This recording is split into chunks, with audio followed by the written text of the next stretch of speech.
Howdy, my name is Melanie Garcia, and I chose Phonemic Awareness for my AR project. For my placement, I was in a kindergarten classroom.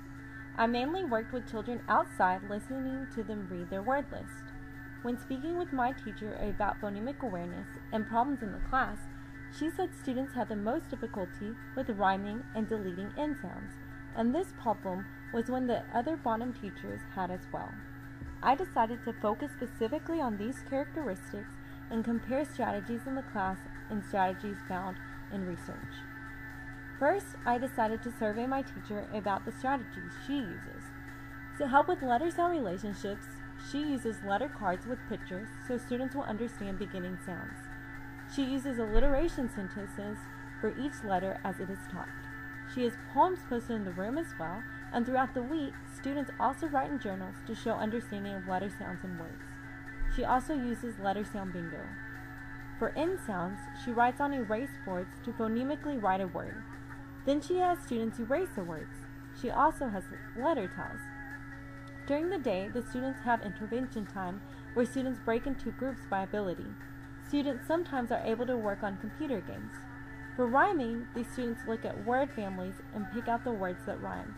They also make word wheels to help. When asked about problems that she feels hurts her students from developing these skills, she says students who do not hear letter and sound relationships struggle with blending. She believes that this could be to developmental issues. Students that struggle with rhyming may not be exposed to nursery rhymes, poems, or rhyming stories at home. After learning what Ms. Hausenfleck does in her classroom, I began my research. I will speak about the most influential findings in my research. Ms. Hausenfleck allowed me to look at her Texas Primary Reading Inventory book, and it helped me understand more about phonemic awareness and developmental stages. The TBRI book stated that phonemic awareness focuses on the processing and manipulation of phonemes in spoken syllables and words and is an oral language skill requiring the auditory processing of sounds in the speech stream. The most important findings show that rhyming is a beginning process, while deleting N sounds is towards the end of the developmental stage. I also found that the same findings in another book by Sutlo and Jacoba said the same. It said that rhyming was one of the beginning stages to phonemic awareness. Once knowing this, I began to research other articles.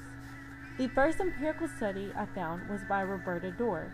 It looked at students and their different dialects at home. The study researched kindergartners, first graders, and second graders. The study was created in low SES areas, and the majority of the students were African American. This study concluded that home dialects are very important and could help teachers understand developmental or background problems. The study also spoke about teaching pre-service teachers about different dialects and the connection to development. In observing Ms. Hausenfleck's class, students come from various family structures. I worked with 2 African American students as well as 3 Mexican students, and I could see that the way they spoke was different from the other students. It does not infer that they come from a lower intellectual background, but different ethnicities have different ways of speaking. Ms. Hausenfleck does a great job of speaking with her students, but she could go even further and consider what dialects her students speak at home. In this, she may find that certain languages may use a letter sound differently than in English. Though my teacher uses many strategies, I found interesting techniques that she could add to her class. Creative reading strategies from the Curriculum Review database had a great program for kindergartners to use reading in motion. Classrooms were using fake instruments and tapping out sounds. Ms. Hausenfleck does a lot with writing the sounds and drawing pictures, but using other senses could help her students. After my research, I made the conclusion that strategies that could help students everywhere would be using techniques that appeal to different senses. Bottom Elementary does many visual activities and then uses the general repetition for oral activities. Students need to hear and see the sounds and words, but by also using kinesthetic learning, it is another way to help students who struggle with memory. I use this with my students, such as snapping their fingers with certain sounds or clapping, and it is another way to help students understand sound-symbol relationships. As well, rhyming needs to be a beginning strategy.